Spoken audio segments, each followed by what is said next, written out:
สวอยข้าดองน้องสูงเลิศลอยหายจนคอยได้ยินคำว่าข้าดองน้องตั้งห้อยร้านสร้างประหารใจอ้ายแต่นา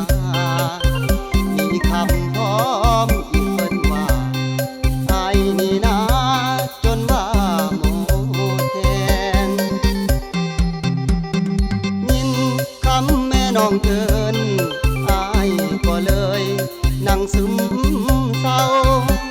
จังแม่นแม่น้องเพิ่นเว้าเอิ้นข้าดองจังแม่นว่า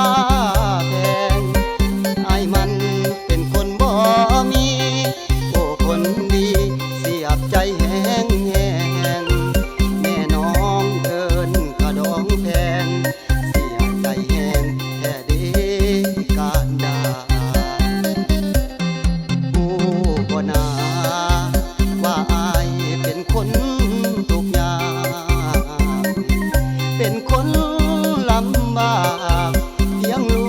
กสาวให้สาวนาเอิ้นตั้งห้อยล้า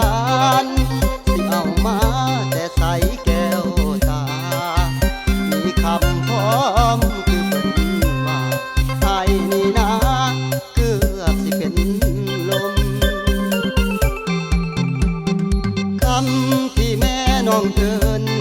สูงเหลือเกินข้าดองคนดีผู้อยู่ว่าอ้ายบ่มีแสนเต็มที่แล้วน้อแอวกลม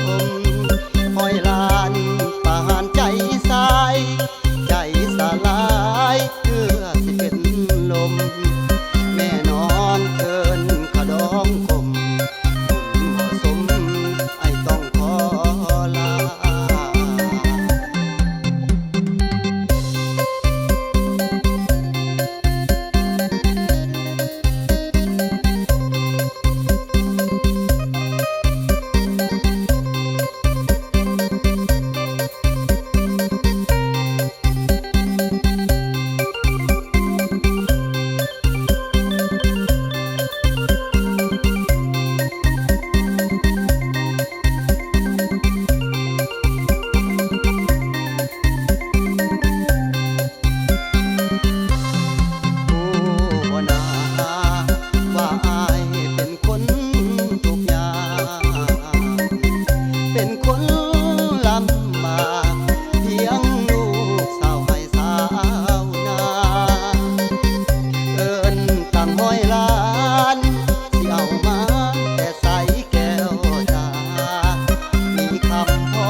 ที่แม่น้อง